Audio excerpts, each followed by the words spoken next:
So hello, welcome back. But we're back here at our cottage and we are about to start work right away on this cottage. In a couple of days we were going to be ding dusting into the landscaping of it anyway. We're going to get making a good start on that. But we're going to give you an update. When I say where, myself and Sinead, my wife, is in there now at the moment. So when we start the excavation work in a couple of days time, Jerry's going to be back. He's going to be working on that lower field. We'll be getting drains put in there and shores and stuff and getting that all cleaned up. But at the back of our house here, we have a large bankment. Now, we're going to have to move this bankment back. We're going to have to go back probably to that outer fence, just to clear a place to extend this house and leave an area that people can sit out the back, or you can drive a car around the back at least and park, just stuff like that. To have a back street in a house is quite important, because although some people like to be able to see the view in front, people also like to have some privacy. So it's very important to have a back street. So that big lump there, which is quite a ball of stuff, will have to come out. The top side will probably go down there to build up the garden. Anything that's under the top side, like the channel and stuff, will be brought down and used as filling on the field below. Now, the next thing in line is our piers. So these two piers are just block piers. They were probably built a good while after the original house was built. And just across the road there was a wee tin shed. It used to be where the car would be parked, and then they'd walk up here. This was never wide enough for a car to come in. I don't know why it was built that narrow, but it was, and you'd never get a vehicle in there. But the unfortunate part is it's facing out that way, so it'd be very awkward to turn a vehicle around. Even you could get in, because that way would be the way you would go to the local towns, to everything. Going out that way, well, 2 miles of pure and utter assault course is where you'd put it. So you'd never think of anybody ever wanting to go that way at the moment. We need to have it going that it's facing the correct way and wide enough, because any work that's going to be done here, whether it's chippies, sparkies, whatever work needs to be done, they need to be able to get their vehicles up here and be able to park here safely and work. At the minute we have nowhere really to park, hence the reason my vehicle is sitting there pretty much halfway on the road, just trying to get in here at the minute. As you can see, the house sits quite high, so we need to bring this front part up to make it all just look level, not have a big constant drop off. So we'll get a nice level street coming out here, a little bit of a slope of a garden, then going down to that bankment there. We'll see how it turns out, but it'll look one hell of a lot different when we have it done. Now we're going into the house, and Sinead's going to give you a little tour of the house inside, what we're going to do. Hello everyone, not too often you see me. So this is the living room, and the first thing that has to happen here is this whole back wall has to be completely taken out. It's ready to collapse. So it won't be just this room, it'll be all the rooms, all of the back of the house. It'll all be extended out, more space, more light. Because the back of the house here faces the south, so we'll have loads of light coming in here. And we'll bring you to the next room. Hello. Oh yeah. A room in here that's to the left and, well, to your right. Very, very small. There's nothing really to do with that. And it's too tiny. I don't think you get a modern day bed into that. It's not big enough. So when we kind of thought was, we keep the beds, or keep all the bedrooms to one side of the house. Because if you ever went to rent this house out to someone, we've known from staying in the house ourselves, you'd like, if you've young kids, to have the kids beside you, not have the kids in one side of the house and you sleep on the other side of the house. One house we were in holidays in Galway, and we were one side, kids were the other side, and pitter patter, pitter patter, pitter patter. Yeah. It's very dark, Mummy. Yeah. Like, you look at, if you're in a strange house, out in a strange place, even if it's really quiet outside, sometimes that makes people even, more skeptical. Yeah. So it's nice to have your kids beside you. I always think, maybe wrong, but that's the way we're kind of thinking of it. So the idea is to take this wall out of it and make this into a full single room, and probably turn this into a sitting dining area, because it's got a lovely view out there when that window's opened up. So all one area. And then this door here into the main living room, we're going to probably keep that opened. This is the old exterior wall. So this was a build-on extra that was done. And this was the old exterior wall. You can see the thickness of it. So that must be what? That must be lovely. 2.5. Isn't it nice to keep that? Like, I like the cords. So our idea is maybe leave that opened. So it's all kind of a free flowing in here into this area. And then our kitchen will be against this wall coming across when it's extended out. Or should we close this up, put a door here, and have our kitchen just completely in there on its own, have our living quarters where you sit down and watch the TV and stuff separate? It might keep it more traditional. You can cast your vote on that. So we're going to keep the traditional Irish cottage stove. We're going to look at a stove, a nice cream kind of enamel type one. Just like the old enamel. The old type ones, yeah. Going to keep that because I think that'll be lovely there now as a centerpiece in the room. In here, this was a bedroom before, so we're just going to keep along the same lines as well. Probably still going to keep this. I want to keep it. I don't know. Do you want to keep the fireplace? No. I like it. I do. I think it's lovely because that's the way it would have been years and years ago. I think you could put a lovely old style tiled fireplace. My opinion would be to tear the thing out, because a lot of old houses, including our old house at home, nearly every bedroom had a fireplace in it. And this is a double-sided fireplace, so the one chimney with fireplace on both sides. And I don't know, I think it's just ugly. It needs to be tucked down anyway.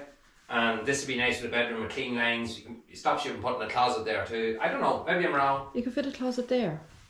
Yeah, you could. You can get around it, but toss a coin on it then probably in the end.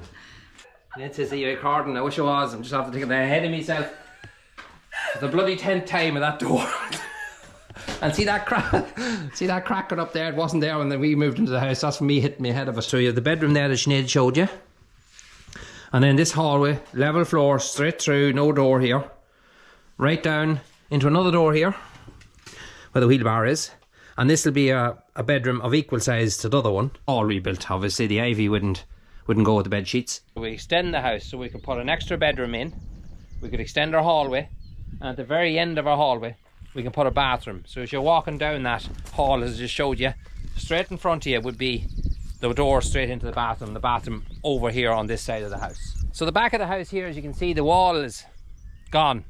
Our plan would be to raise the roof up and to extend the house out. So extend the whole house from the very far gable there, the whole way to the new gable, which would be probably over to where that peg is, and cross there, and just put the one height roof on. Now the bit that was extended on, it drops a little, drops about a foot. I don't know why they done that, maybe it was just cost reasons, but we're going to raise that roof back up again, so that the whole roof is just one continuous same level roof. It just looks an awful lot better. It's a bit hard to show you from this angle because we're standing quite low compared to the house. No, I'm just small. We're going to raise the roof up. We're going to change the pitch of the roof, so you can imagine the house is going to be wider. The reason why we raise the pitch in the roof is, say we want to do something with this house later on. We don't know what we're going to do with this house long term. In short term, possibly rent it out or possibly an Airbnb. We're just talking about what we're going to do. But for our kids, or maybe for ourselves to retire in 5 or 6 years time, we might want to put rooms up there. Put you in that house on your own. That'll be happening.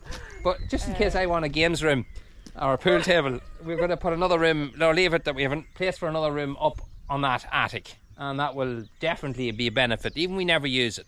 When the pitch is right, we can always put a stairs into it and have a room in there. Now this building you're looking at here has a flat roof on it. It's quite an ugly add-on. I think it nearly spoils the look of the cottage. So what we're thinking about doing with that is to put a pitch roof on that. And once we raise the roof that's already on the cottage there at the moment, we'd be fit to put a pitch roof on this and join it into that, if you get me. So it looks more in proportion with the house. It doesn't look like this big thing stuck onto the front of it. Especially then as well, when we go out on this side, it will equal the look that we have on this side, and then the roof will all be the one level the whole way across, so it'll just change the look and make it more proportioned. Another thing I'd like to personally do, I'm not sure you or you're up for that or not, I don't think I told you yet. See that window there, the small window? I like the look of that small window because it has that old Irish cottage look about it. All the windows are different sizes on this house, so I would love to put all the windows that size. You disagree with me on that one? Yeah, no, when you walk in there, you need all the light.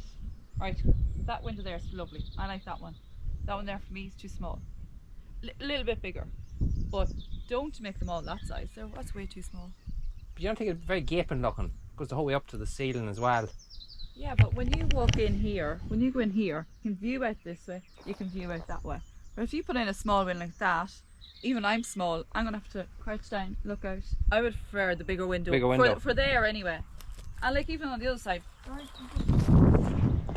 Change that window there to match your little one on the other side. Because that there is just going to be a hallway. The only thing is, you can see the way them windows. Now, you can jump into this argument here and see what you think.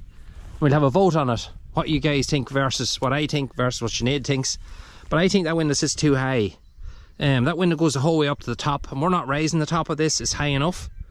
So a window that goes right up to the top, I'd like to bring it down a little bit. That you have, like, if you look here, even that window there, for instance, see the way it comes down a little bit from the top of the roof? And that one comes down a lot, but this roof here is a lot lower, which we'll be bringing up. So see the way you have that? Yeah, but you could match, right, if you wanted, you could match that in with that. I know what you mean. That'd look better. Bring it down a wee bit. No, that's too much. You think so? Oh, That's the only window in the house I like. You can cast your vote on that. Our architect hasn't drew the plans up yet, and hopefully we'll still be married when the time we have this finished. But no, this entrance here. Yeah, look it's a nice. It is a nice entrance, like. Like that's what you have. You have two big windows here now. Yeah. And that's lovely light. It is and nice you want light. to make them smaller. Nah, I might be wrong. What I thought was, you see, this will be gone. This hall will be gone. So when this is gone, then we'll have a pitch roof. And with a pitch roof, you can put 2 Velux windows into it. Windows in the roof, and then plasterboard down, and that way it lets in loads of light from above. Velux is. I'm not winning at all here. Just not winning at all. So your idea was keep the windows big. Mine was keep them small. Little red windows the whole way around the house. Oh yeah, no, the house will be white, red windows. Yeah. Even an old style door. You know the way they used to, even the inside doors latches. Like I don't intend to go looking for antique kind of finish. No. But we'll be the only antiques in it when we move in. So our dilemma is planning. Planning in this country can be quite awkward. So we have to kind of figure out what lane we want to go down. This house has footings. And if we build on them footings, we don't need planning permission. We can do a lot to it without planning permission. And one of the things we can do is we can come to the back of our house. This is option B. And we can build out and up this field. So we can build out from the sort of the middle of the house. You can't touch either gable of the house, so I'm told. But you can move in and build out. The issue I have with that is the height of the bankment behind. By the time you dig back, you've got the guts of 10 to 15 feet of embankment. That's a disadvantage to this area with a hill behind. So to me, it would probably cost more to do it that way than to just simply apply for an extension. That's all we have to apply for, the extension work onto the house. So we're just costing everything up in the minute. It's not ruled out completely. We just installed 2 auto mowers. This is the Frisian X, the 835, and that's a Frisian X, just a slightly older model, 677. So they're doing the landscaping for us at the minute. That's kind of more or less the idea. Now, nothing set in concrete. We have no planning or anything applied for yet, but we are going to do it fairly soon. We're going to make a choice, and I think planning will be the best way of going about that, doing the thing right. I'm not going up there for the sake of getting away without doing planning. I think it'd just look awful. Maybe you'd have other ideas. So Jerry's going to be coming in here in a couple of days' time. We're going to be ding dusting into the first proper episode of really working on this.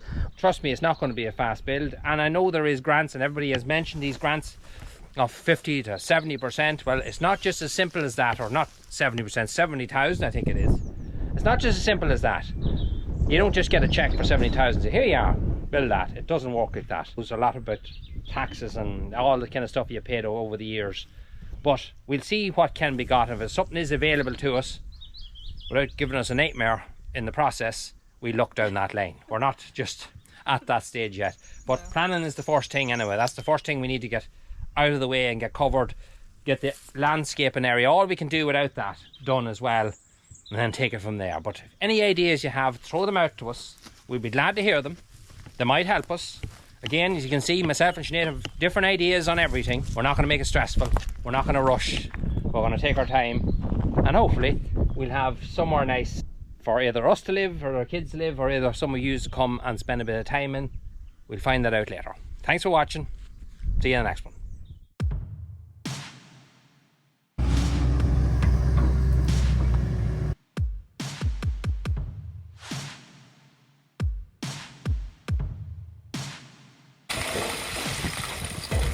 One thing we're finding plenty of is these, plenty of them. You get a proper look at the back of it, it doesn't look any prettier.